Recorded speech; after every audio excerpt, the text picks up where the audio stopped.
My full names are Yotam Sakala.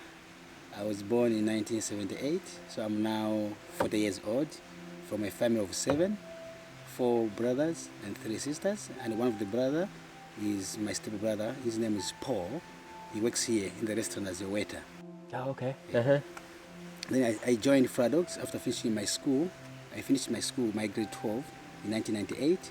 In 1999, I was doing a bit of business around the villages. And then end of 1999, when Flatdogs were building here, is when I joined Flatdogs as a Dhaka boy, mixing cement and sand, helping the, or I would say helping the bricklayers when they were just building. That was in October 1999. Then in 2000, April, when Flatdogs opened, I was one of the very few that were picked to be trained as a waiter. Then I was trained as a waiter in the restaurant there. I was called bus boy. Yeah. Doing both the waitering and a bit of washing of plates and so forth. 2 years later, I was promoted as a head waiter.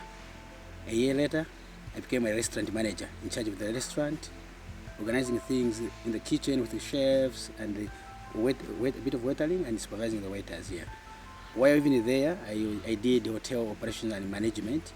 Flatdogs Ed, my boss, and Jesse sponsored me. It was through a distance, through Cambridge University, UK. Then I did that was 2003 and 4, and I obtained a diploma. And I said, oh, let me expand myself within the tourism industry.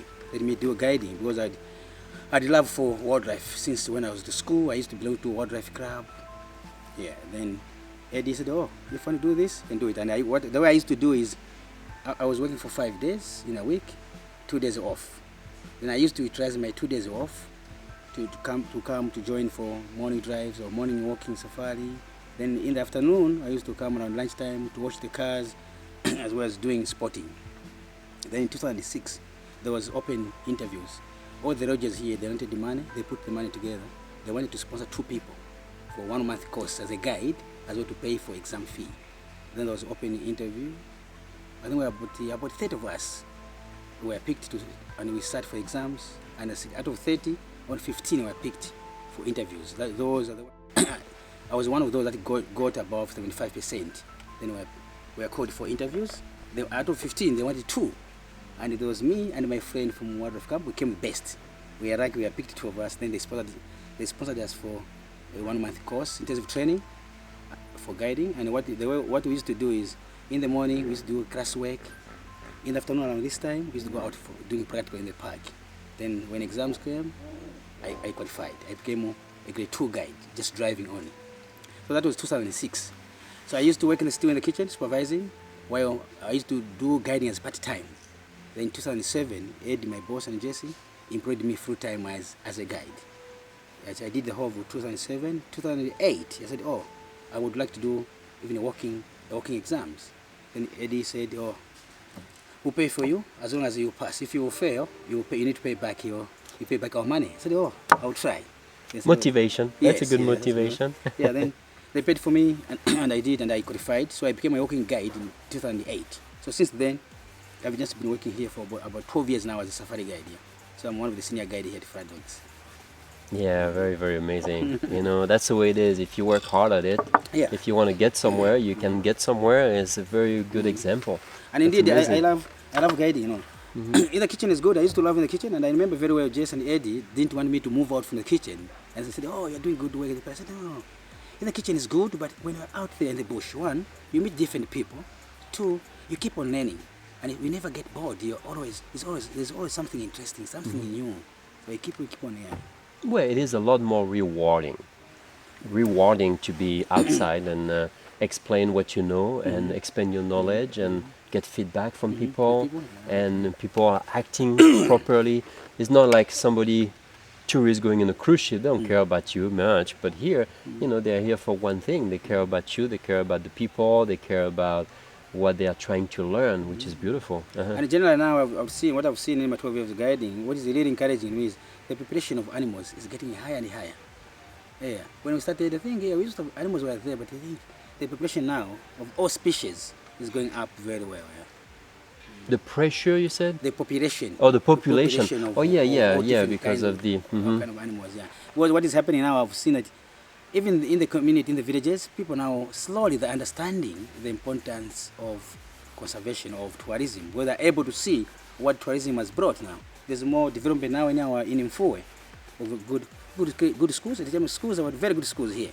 And with the feeling in the next maybe 5-10 years, we are going to have most beautiful schools here, maybe in the Eastern Province or maybe in Zambia, not here. Because otherwise we'll have very good schools because of tourism, which is really boosting good clinics. And even the population of Mfuwe is getting higher because people now are coming in all the way from towns to come and do business here.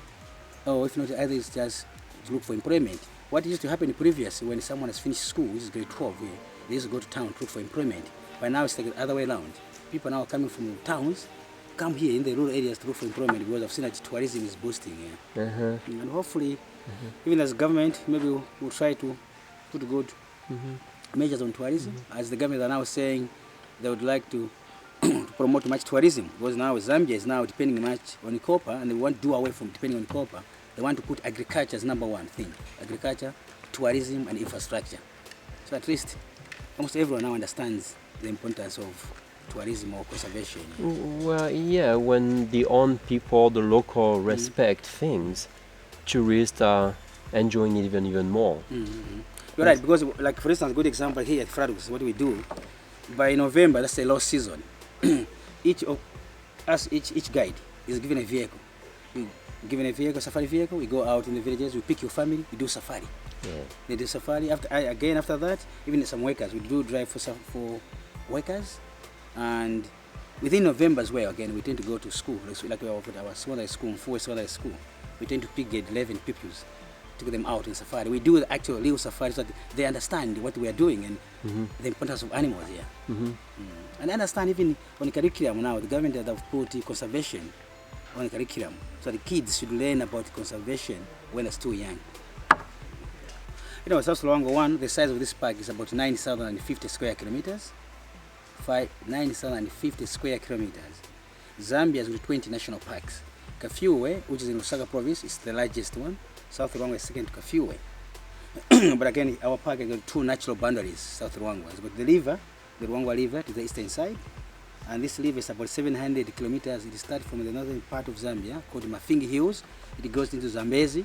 Zambezi River goes to the Indian Ocean.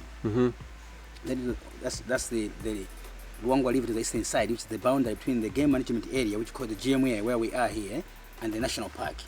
Then to the western side, we have the escarpment called the Muchinga escarpment, there, which is about 1,000 meters above the sea level. That's another boundary, is the western side of the park. And what the national parks have done, the Department of National Parks, is try to combat poaching. They've built a number of camps along the escarpment because the problem of poaching here is more from the western side. People all the way from towns called Mupika, Selenje, they descend the escarpment to come and poach here to kill animals like elephant, either for game meat or tusk, buffalo, and hippo. So the Department of National Parks have built a number of camps along the escarpment so that they can control poaching. So they will come into the park, the poacher, or they just wait at the boundary? They do. They come in the park here. Now, one like the scout we had, Justin, the one we did with the walking safari with the day before. Yes. That one at this time now is a scout. He's a scout helping us. Almost all the camps here, there were two scouts. But when the walking safari ends by October, Justin and his friends, they do some patrols. They are either 10 days patrol, they will come stay there, 10 days in the bush, or 20 days, or sometimes they do some day patrols just to control, to look for poachers and so forth here. So that's how the park operates. And the money that you pay, like you call park entry fees at the gate there, that money goes to the central government, which is the headquarters of Zambia, of national parks is there. So the people from national park there, they use the money for development in all the parks here. Who is maintaining the road? Not in the park, but just outside the park, right here, the road that is. The roads here, I think they're maintained by I would say by the government. Like they're putting it by the government. In collaboration with the stakeholders. Most of the stakeholders, like these lodge owners. Even it applies even in the park. In the park, it's not only the government that maintains the roads. It's both. It's the government as well as the stakeholders. Yes. Because like the stakeholders are the more beneficiaries because they benefit direct from from the park here, which is our office. Yeah. And so what about the owner of the Flatdogs? Flatdog? Yeah, when did so they started it? How many years ago? And what was the improvement and the process and their thinking? Flatdogs, as I said, I joined Flatdogs in 1999. 99, that's when they built this place here. 99, 2000 in April, it's when it was opened. But before that, Flatdogs, they used to land somewhere that was called Clock Valley. That's where they used to land. That's where they started there. I saw the sign, yes. Yeah, that's where they started. Jessie, who's our boss here, I think she has been here learning for almost 22 years now. She's been here in the valley for almost 22 years, I think so. So when they moved, they started from that side, they moved it to here. And by then, we used to have about 6 directors. And when they operated for about 5 years, they sold most of the shares to Paolo's uncle. Paolo is an Italian guy. His uncle is an Italian, he's based, Lucio is based in Italy. So he bought more shares, and Jessie remained with her shares as well here. Then, yeah, so now the owners of Flatdogs is Jessie, Eddie's wife, as well as Paolo's uncle, Lucio. And then Eddie is our managing director. He manages the whole camps, yeah.